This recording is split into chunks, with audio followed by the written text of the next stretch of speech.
마태복음 25장 우리 14절에서 우리 30절까지의 말씀 우리 함께 교독하도록 하겠습니다. 제가 14절을 먼저 읽겠습니다.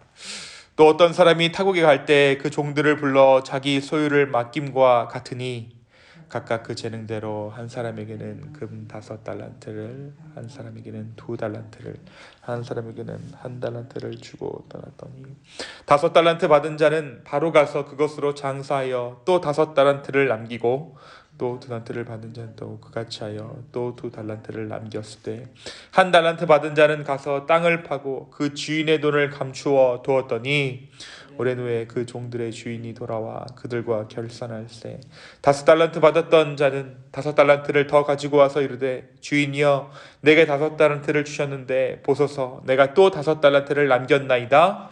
그 주인이 이르되 잘하였도다 착하고 충성된 종아 내가 적은 일에 충성하였음에 내가 많은 것을 내게 맡기리니 내 주인의 즐거움에 참여할지어다 하고 2달란트 받았던 자도 와서 이르되 주인이여 내게 2달란트를 주셨는데 보소서 내가 또 2달란트를 남겼나이다.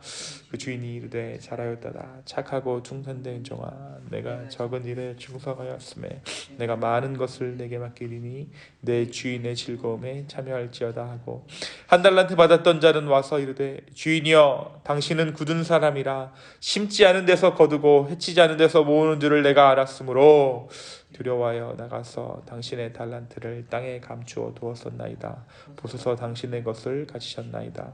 그 주인이 대답하여 이르되 악하고 게으른 종아 나는 심지 않은 데서 거두고 해치지 않은 데서 모으는 줄을 내가 알았느냐. 그러면 내가 마땅히 내 돈을 취하려는 자들에게나 맡겼다가 내가 돌아와서 내 원금과 이자를 받게 했을 것이니라 하고 그에게서 그 1달란트를 빼앗아 10달란트 가진 자에게 주라. 무릇 있는 자는 받아 풍족하게 되고 없는 자는 그 있는 것까지 빼앗기리라. 함께 읽습니다. 이 무익한 종을 바깥 어두운 데로 내쫓으라. 거기서 슬피 울며 이를 갈리라 하니라. 아멘. 네, 우리가 어제 말씀 가운데 이 마지막 때 예수님께서 다시 오시는 그때를 비유로 말씀하시기 시작하는 예수님을 함께 보았습니다. 예수님은 제자들에게 신랑을 맞이하러 간 10처녀의 비유를 통해 이 마지막 때를 어떻게 맞이하는 것이 슬기로운 것인가에 대해서 말씀하셨어요. 깨어있으라는 것이죠. 슬기로운 처녀들이 기름을 준비함으로 인해 슬기롭다 여김을 받았던 것처럼 마지막 때에 이 땅의 교회들이 마땅히 해야 할 그 일을 예수님께서 어제 말씀을 통해 우리 가운데 깨닫게 해주셨습니다.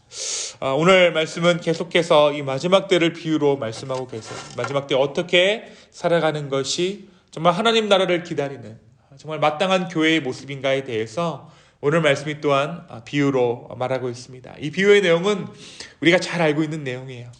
어떤 사람이 여행을 떠나면서 주인이 여행을 떠나면서 자기 종들을 불러 재산을 맡깁니다. 총 3명의 종들에게 5달란트, 2달란트, 1달란트를 주었죠. 참고로 이 예수님 당시 1달란트는 성인 노동자의 한 20년의 임금에 해당됩니다. 그러니까 굉장히 큰 금액이죠. 그리고 이 시간이 지나고 나서 여행을 마친 주인이 돌아왔어요. 이제 남은 일은 종들에게 맡겼던 재산, 즉 달란트를 결산하는 것입니다. 우리가 아는 것처럼 이 5달란트 받은 종은 얼마를 남겼습니까? 5달란트를 남겼죠. 또 2달란트 받았던 종 역시 2달란트의 수익을 냈습니다. 그런데 문제는 이 1달란트 받은 종입니다. 그가 얼마를 남겼습니까? 단 한 푼의 수익도 내지 못했습니다. 정확히는 그냥 이 20년치의 연봉을 그냥 밭에 그냥 묻어두었어요. 결론은 수익을 냈던 두 종, 곧 5달란트 받은 종과 2달란트 받은 종은 모두 주인의 칭찬과 신임을 받습니다. 반대로 아무런 수익을 내지 못하니 1달란트 받은 종은 그 있는 달란트조차도 뺏겨서 이 5달란트 받은 종에게 주어지고 결국 이 사람은 바깥 어두운 데로 내쫓기는 비참한 최후를 받습니다. 그런데 이 모든 것의 이유와 원인에 대해서 오늘 예수님께서 무엇이라고 말씀하시냐면 너가 나를 오해했다라고 예수님께서 말씀하세요. 그러니까 이 1달란트를 땅에 묻어둔 자가 왜 그렇게 밖에 할 수 없었는가? 그 이유가 무엇입니까? 하나님 아버지를 잘 몰랐기 때문에, 주인이 어떠한 자인지를 알지 못하였으므로 너가 그렇게 행하였다라고 오늘 말씀이 기록하고 있는 것이죠. 사랑하는 성도 여러분, 우리가 잘 알고 있는 이 달란트 비유가 이 마지막 때의 비유라는 배경을 가지고 있음을 우리가 유념하고서 이 말씀을 좀 볼 필요가 있습니다. 마지막 때, 종말의 때, 예수님께서 다시 오시는 그날이라는 배경을 잊어버리고 이 말씀을 묵상하게 된다면, 이 말씀은 하나님께서 주신 달란트, 그러니까 소질을 살려서 최선을 다해 살라는 말씀쯤으로 이해되기 때문입니다. 물론 이러한 해석이 완전히 잘못됐다라고 말할 수는 없지만, 사실 이 말씀은 종말이라는 배경 안에서 해석될 때 더 깊은 의미로 우리에게 다가올 수 있을 것입니다. 사실 이 말씀은 예수님, 다시 말해 복음을 받아들인 이스라엘 민족에 대한 태도를 강하게 예수님께서 비판하고 계신 거예요. 누가 5달란트를 맡았다라는 것입니까? 누가 또 2달란트를 맡았다는 것일까요? 예수님을, 복음을 온전히 받아들인 자들, 예수님을 따르는 자들, 자신의 소유를 버리고 모인 그들이 예수님으로부터 받은 그 달란트 받은 자들입니다. 그런데 문제는 이 지금 다윗의 혈통을 따라 예수 그리스도를 마땅히 받아들여야 하는 이 이스라엘이, 바리새인들과 서기관들로 대표되는 이들이 예수 그리스도를 붙잡지 않았다라는 것이죠. 그들은 율법이라는 것을 붙잡고는 그것만 지키면 하나님의 마음을 흡족해 할 수 있을 것이라고 여겼습니다. 그것만 지키면 그들이 구원을 얻을 수 있을 것이라고 생각했다라는 것이죠. 그런데 이들의 이러한 생각이 어떠한 결과를 만들었습니까? 그들의 이러한 생각이 하나님 아버지를 자기들 손바닥에 두는 결과를 만들어내었어요. 그리고 그들이 뭇 백성들의 구원을 평가하고 재단하기에 이르렀습니다. 그러니까 전혀 구원과는 상관없는 일들을 지금 이스라엘 백성들이, 이스라엘의 종교 지도자들이 행하고 있다는 것이죠. 또한 이런 하나님에 대한 생각은 하나님을 무자비한 하나님, 가혹한 하나님이라고 생각하게 됐습니다. 그러니까 사람들이 벌벌 기는 거예요. 사람들이 벌벌 기고 오히려 이 바리새인들과 서기관들과 종교 지도자들에게 어떻게 하면 구원을 얻을 수 있냐고 이들이 더욱더 힘을 갖게 되는 그러한 결과가 지금 이스라엘 가운데 벌어지고 있었다는 것이죠. 그렇게 겁주는 하나님, 그 겁주는 하나님으로 말미암아 이들의 종교적인 지위가 올라가고 있었다는 것입니다. 그렇습니다. 오늘 이 비유에서 돌아온 주인이 이 1달란트 맡은 종을 무엇이라고 질책합니까? 너가 나를 오해했다라는 것이죠. 이 주인에 대한 오해가 1달란트를 땅에 묻어둘 수밖에 없게 만들었듯 하나님에 대한 오해가 예수 그리스도를 하나님의 아들로 받아들이지 못하게 한 것입니다. 사랑하는 성도 여러분, 오늘 이 아침에 우리가 하나님을 좀 알아갔으면 좋겠어요. 하나님 아버지에 대한 올바른 이해, 이것이 우리에게 진정한 구원을 가져다 주는 것입니다. 그분에 대한 오해, 그분에 대한 잘못된 생각은 잘못된 구원을 바라게 되고 잘못된 구원을 쫓아가게 합니다. 또한 왜곡된 하나님 나라를 꿈꾸게 한다는 것이에요. 오늘 이 아침에 주님을 알려달라 기도하는 우리가 되기를 소망합니다. 5달란트를 받았던, 2달란트를 받았던, 설령 1달란트를 받았다고 할지라도 그것은 거저받는 큰 은혜입니다. 그리하여서 우리가 온전히 깨닫게 된 그 하나님 아버지로 말미암아 우리에게 주어진 그 복음이 얼마나 큰 것인지 그 복음의 가치를 깨달을 수 있는 저와 여러분 되기를 예수님 이름으로 축원합니다. 또 한 가지 오늘 말씀 우리에게 분명히 이야기해 주고 있어요.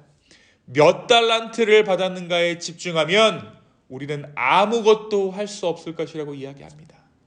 다만 내가 받은 그 달란트를 주님께 다시 헌신해 드리는 것, 그래서 그 달란트로 말미암은 열매를 남기는 것, 그것이 신앙이에요. 우리 주님은 현상 유지가 아닌 모험하고 실험하는 신앙을 바라십니다. 땅에 감추었다가 1달란트 그대로 주인에게 돌려준 종이 악하고 게으르다고 예수님께 책망받았던 이유는 수익을 내지 못해서가 아니라 아무것도 시도하지 않았기 때문이죠. 그는 주인을 완고하고 비정한 자본가로 보고 실패에 대한 책임을 두려워해서 안전을 도모했다라는 것입니다. 그런데 완전히 잘못 짚었습니다. 오히려 주인은 위험을 감수하지 않은 데 대한 책임을 지금 묻고 있어요. 제자로서 주께서 맡기신 사역을 감당하는 것이 늘 안전하고 평탄하지만은 않습니다. 그러나 영원한 생명을 얻으려면 위험을 감수해야 합니다.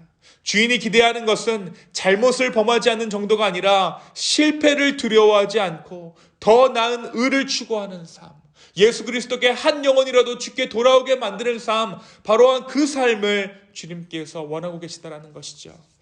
저는 우리 기쁨의 교회가 그냥 이대로 머물러 있는 교회가 아니라 정말 주 안에서 신실하게 반응해서 5달란트를 남기고 2달란트를 남겼던 그 충실한, 그 충성된 종과 같은 모습을 이 마지막 때에 살아내는 우리 교회 되기를 소망합니다.